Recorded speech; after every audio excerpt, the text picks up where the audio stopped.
আসলে আজকে আমাদের নবনির্বাচিত স্থায়ী কমিটির নেতৃবৃন্দরা আসছিল জিয়া রহমানের এবং মরহুমা খালেদা জিয়ার মাজারে শ্রদ্ধাঞ্জলি নিবেদন করার জন্য।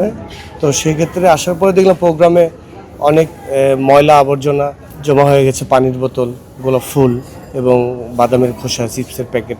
তো এখানে দেখলাম যে আগামীকাল আবার আমাদের প্রতিষ্ঠাবার্ষিকী আছে, স্বেচ্ছাসেবকের 46তম প্রতিষ্ঠাবার্ষিকী।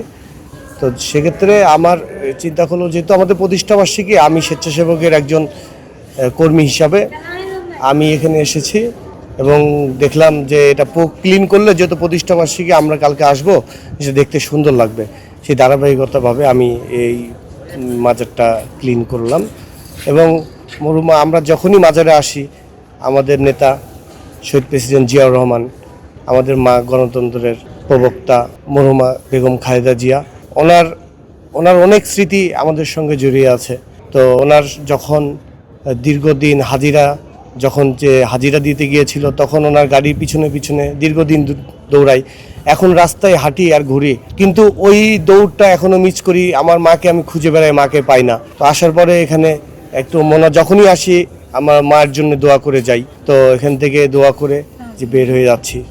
তো আর আজকে আমাদের মাননীয় প্রধানমন্ত্রী গতকাল 180 দিন হয়েছে, 180 দিনে আমাদের যে বাংলাদেশে যে উন্নয়নের ধারাবাহিকতা রাখছেন, উন্নয়নের কাজ করছেন, এবং আমরা দেশবাসীর কাছে দোয়া এবং সহযোগিতা চাই যে তাকে আমরা আরও যদি সহযোগিতা এবং সাপোর্ট করি, সে ইনশাল্লাহ আরও ভালো কিছু করতে পারবে।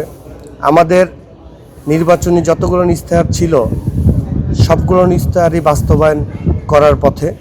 আমাদের বড় বড় কিছু পাইলট প্রজেক্ট আছে, তার মধ্যে ফ্যামিলি কার্ড, কৃষক কার্ড, হেলথ কার্ড, ক্রিয়া নিয়ে, এগুলো নিয়ে কাজ করছেন। আজকে দেখেন, বাংলাদেশে প্রথম নারীদের জন্য বাস উদ্বোধন করেছেন। এটা বাংলাদেশেই প্রথম নারীদের জন্য, নারীদের সুরক্ষার জন্য আমাদের সরকার কিংবা আমাদের প্রধানমন্ত্রী যেভাবে ভাবেন, আমার মনে হয় না বিগত সময়ে কেউ এরকম ভাবেছেন। তো আমরা যদি তাকে কাজ করার সুযোগ দিই, ইনশাল্লাহ আরও ভালো কিছু করবে। আজকে বগুড়া, চট্টগ্রাম এবং ঢাকাতে প্রথম নারী বাস উদ্বোধন করেছেন, শুধু নারীদের জন্য।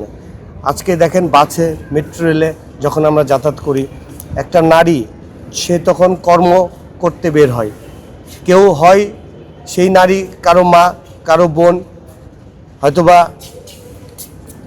কারো মেয়ে, কিন্তু বাসে যখন ওঠে, তখন অনেক ছেলেদের মধ্যে কিংবা অনেক পুরুষের মধ্যে যখন ওঠে, সে নিজেও বিব্রতর মধ্যে পড়ে যায়। তো সেই জায়গা থেকে চিন্তা করে আমার সরকার নারীদের জন্যে সে আলাদাভাবে বাস সার্ভিস চালু করেছেন।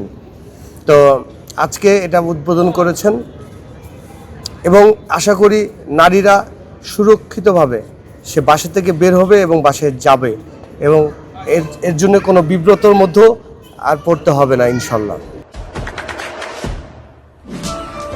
দেশে দেশে সবার সাথে দ্য নিউজ।